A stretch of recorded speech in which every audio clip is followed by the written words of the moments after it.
Welcome back to the channel, everyone, where today we are going to do a head-to-head comparison of this 2022 Toyota Tundra SR5 against my very own 2008 SR5.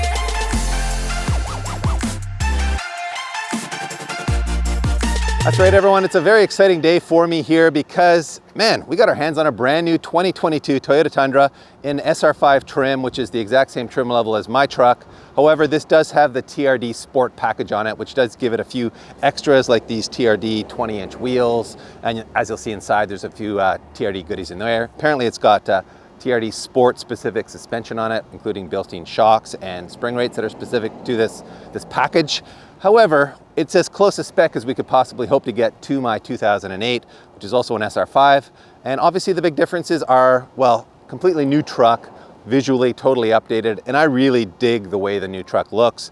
I love the lighting package on it. Having driven them both at night now, I can tell you that the LED lights on this thing are spectacular, and I really like the way the LED taillights look too. It's got LED fog lights, so lots of updates there, and obviously it's got, like, you know, more modern looking sheet metal, though I do love the look of my 2008. I think it has a very clean, classic style to it. So I'm not gonna say that this is a beauty queen compared to mine. I'm still maybe a little nostalgic about my 08, but the big difference obviously is in the powertrain. Toyota's gone in a completely different direction from the indestructible V8 in my 08 to this new twin turbo V6 and a 10-speed automatic attached to that. So the driving experience should be really quite different. Pete and I have both been driving both trucks this week so that we can talk to you more about, you know, what we like about both of them and give you guys our thoughts on what the 2022 really has to offer. So without further ado, let's jump inside and take them both for a rip. And here we are in the 2022 Tundra SR5 TRD Sport. TRD Sport package, as we mentioned, comes with lots of little goodies, including the stuff you're seeing in here, like the shift knob, the heated steering wheel. And you were complaining to me that you didn't think this wheel put off enough heat. I don't. Comparatively to new cars, I just found it was weak. It just didn't have the gusto of what I feel like cold winter heated steering wheel, and I think it is. It's because of the perforated leather. Yeah, it's quite thick. But to make up for that, the heat seaters are instant. And when you got them set to level 3, wow, you got to watch out. It's It'll boil water. 5 minutes, and you're like, I got to crank this down because my back is starting to boil. Yes. So, well, yeah. I love the heated steering wheel and the heated seats. Certainly appreciating it this time of year, and I'm also loving this powertrain, man. The 10-speed automatic to me is really the standout feature, having both towed with it and, you know, commuted with it to and from work. It's just so much more refined than the 6-speed in my old 2008. You never feel like you're ever not in the right gear. And it's seamless. Feel it right now, right? You're just cruising along. Smooth. If you give it a little bit of gas, it downshifts. It does what it needs to do. Yeah. It just the programming of it is superb. Made it to that twin turbo V6, and yeah, man, it's a winning combination. You really can tell is. they put a lot of time into it. No question. And I'm in sport mode right now, which I've never tried before. And it does sharpen up the throttle response a little bit, and I'm assuming maybe, you know, does a little bit, does something else. I'm not really entirely sure. These aren't exactly sporty conditions, so I'm not gonna, we could. But we got a little room here. Should I give a little bit of a hit of power here? What you should do is floor it or switch it into 4 high, so we've got 4-wheel drive. Ooh, so we don't get any traction control. Look that's the beauty of it, right? Okay, we've got 4-wheel drive here, DP. Okay. Why leave it and let it spin the tires? I'm in Let's see what happens. With apologies to Toyota Canada, we're making a pull. Oh! Wow. See, dude, it's quick. It's quick, man. It's quick. Yeah, it's a lot quicker than my 08. But it doesn't have the drama or maybe the characterful sound of the V8. It's very, you know, it's very subdued. It is sedated. subdued. It's a workhorse. You don't want it to be too loud. You don't want all that stuff. I guess so. I'm going to go back into 2-wheel drive here, but yeah, it doesn't have the drama of the sound. And, you know, you could change that with an exhaust system or an intake system or something, but I feel like they've also put more sound deadening in this truck than in my old one. Yeah. And that's also, I think, part of why it's so quiet and civilized in here. And it's also got really good ride quality. We are on very rough roads here in Hamilton, quite possibly the worst roads you'll find in the civilized world. You can see, yeah. Potholes everywhere. Jarring our cameras, jarring our teeth. Yes. It still rides like a truck, though. It does. You know, I find ride quality when people talk about it relative to trucks. Yes. It's still a truck. It's firm, like you said. It needs to be able to tow. It needs to be able to do a lot of things. Yep. So you can't really call this comfortable, in my opinion. But it's leagues better than the previous version. It is. It's a lot less choppy, I think, because they've gone to that multi-link rear suspension on this. So gone is the solid rear axle, and the sophistication of that rear suspension really, I think, helped it towing a lot too. I think that's a big part of why it tows so much more stably, but also helps its ride quality a lot over these like choppy, rough roads that we've got here. But yeah, it's got a lot of spring rate and a lot of dampening to match, so it certainly rides firm. Speaking of towing, we did actually do a proper towing test with this truck. We went and picked up one of our other project cars at a body shop in Brampton, about an hour away from here, and we did that in a big enclosed trailer. So I think we were towing maybe 6,500 pounds, and this thing did a remarkable job of towing that much. My 08, I won't say it struggles with that much, but it feels like it's working the transmission and the motor pretty hard. It's having to run in a lower gear a lot, where in this thing with 10 speeds, it was just flawless. And what impressed me most was how flat it towed. So in my old Tundra, the weight of the trailer would really make the back of the truck come down over bumps. So you were kind of constantly getting this kind of like, bouncy feeling. Excuse me, but in this truck, that's completely dialed out. It just towed so flat and so controlled. I was very, very impressed. And I had more than enough power to accelerate like into, on an on-ramp, accelerate out into the flow of traffic. And then if I want to get into the left lane to pass somebody going slowly, which you will see in that video, it does it with absolute ease. So this car, and it is rated to 12,000 pounds versus 10,000 with the old Tundra, right? That is right. So yeah, that's a significant improvement, man. It's a big bump, and I think that extra 2,000 pounds certainly showed in that scenario where we were, asking it to do some pretty hard work. The fuel economy certainly suffered when towing.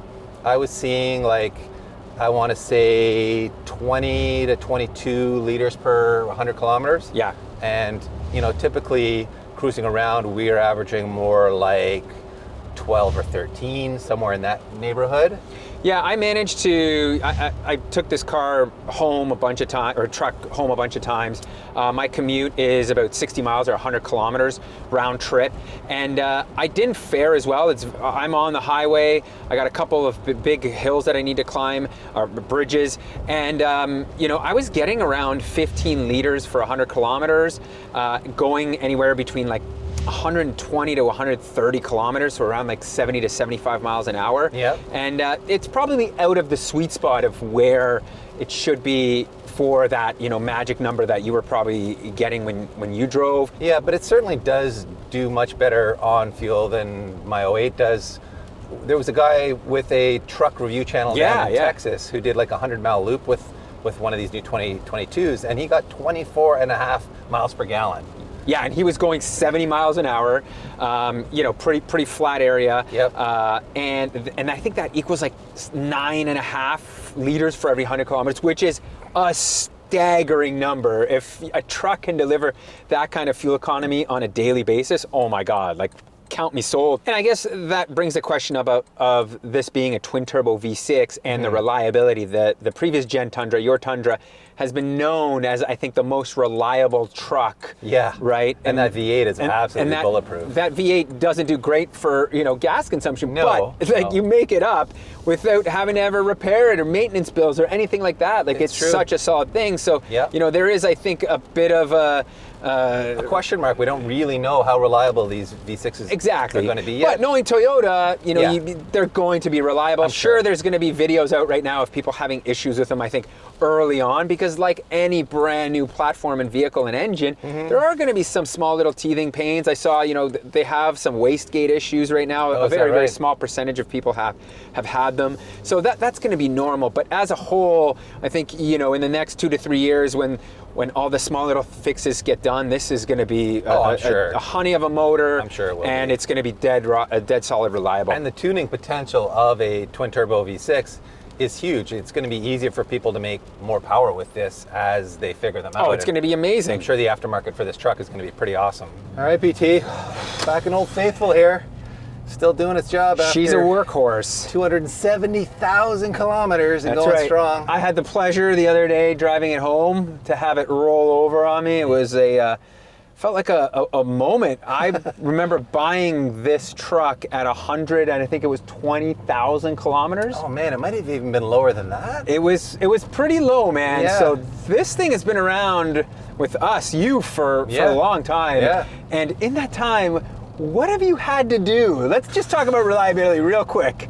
I mean, we've done a couple brake jobs because that's what happens. Brakes wear out.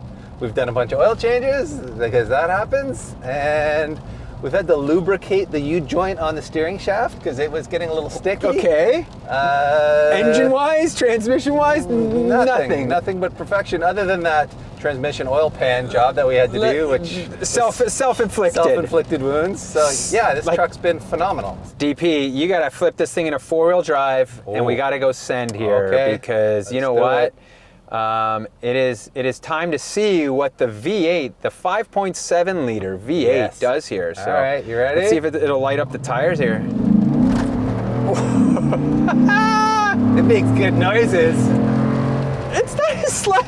No, it's surprisingly quick. It's quick for what it is. I mean, It's got quick. 400 foot-pounds of torque and 380 horsepower. It should be pretty quick. You can tell the other truck does kind of it's quicker shifting for sure. The transmissions are totally different. From a power perspective, it just has like a little bit more oomph, more right? top end. I think. It feels like it's got more top end, and because you're getting that noise, it feels a little bit more exciting. Yeah. But yeah, the gearbox, this is not a bad gearbox, 6-speed automatic. It does the job, but that new 10-speed is phenomenal, and the tuning they've done on it with the different modes you can run it in, it's a big leap forward, as you'd expect, because I mean this truck is, what is it, 14 years old now? I know, It's kind of hard. Yeah, it's kind of crazy. I think this generation came out in 2006 or 7. So it was long overdue for an update, and there's progress has certainly happened, but this is still a great truck. I mean, it really does everything we need it to do. And I should mention, part of the reason it feels quite comfortable is that we're riding on the greatest winter tires ever invented by man. These are, of course, Continental Viking Contact 7s, which we run on all of our cars as winter tires. And they are so good on this truck. They're quiet, they're compliant, and they have a ton of grip in ice, snow, rain. Anything we've thrown at it, they've been phenomenal. I towed the empty trailer on this setup, and they're weighted for that kind of work too. So it's a great all-around tire, and it does deliver a very nice, quiet ride quality too. But this truck definitely has choppier ride quality overall than the new truck, doesn't it? It does, but jumping from that truck and immediately into this truck, it's not that much worse. It's not night so and day. incremental. No, it's incremental. You're right. I think you jump back and forth. The right person's going to be like, actually, this truck might ride better than me. I think what this truck doesn't have is the noise dampening, like you mentioned. Yes. Here you hear a lot more, and it just feels like you're more open. Yeah. Where the plastics and everything transfer more of like the noise and the bumps. But if I was like objectively right now going over these bumps, it still has that truck frame. Yes. There's some harshness that gets transferred through because you're in a body on frame truck. Yeah. And it's got a solid rear axle, so there's a bit more stuff happening in the back. I think that's where I noticed it too, is that there is more happening in the back. Yeah. I don't want to call it flex. I don't know what it is. I'm not going to go out there, feels like it jumps around a bit. Exactly. It feels disconnected from the front of the truck. Yeah. Where with the new multi-link in the rear of the new truck, it does feel more connected. Yeah. What I noticed the most is the pitch and roll control. So this truck has a lot more nosedive and a lot more nose lift, not only over bumps and dips, but when you're braking and accelerating, where that new truck has much better pitch and roll control. So it just rides much flatter in all scenarios, whether it's over bumps, it's flatter. What about gas mileage? See, I was surprised. I drove this thing right now. It's showing 15.8 liters for 100 kilometers. Yeah. I was around like 15.2 when I drove it home and back. That's why again, the comparison of that truck versus because I never get below 16. So you must have a magic right foot or something, because I've never seen 15s on there. I was trying to drive them exactly the same way during the same time on my drive home, and it was close enough. Yeah. So like this truck, isn't that bad. Like even it's in the 16s for liters for 100 kilometers. It's not crazy in terms of difference. But again, the refinement of that engine, I think, you know, it all depends on your application. Yeah, I mean, honestly, people complain about the gas mileage. We've complained about the gas mileage in these, but I don't really feel like it's hitting me that hard. And I drive this truck daily in the winter. Yeah. And you know, it takes regular gas. It costs me $100 to fill it up, but it has decent range. It'll go like 500 kilometers on a tank. And you know, if I was saving $500 a year driving a lesser vehicle, would I be happy? I don't think that $500 really matters that much to me, given the utility that I get out of this truck. I think if you are shopping for a used full-size pickup truck, this would be at the top of my list, just based on the experiences that I've seen my friends have with Ford F-150s, with GM Dodge, Silverado, EcoDiesels, like all those. Man, we've seen so many reliability issues with those trucks. And if you want to kind of like forget it, buy a truck and go and be happy with it.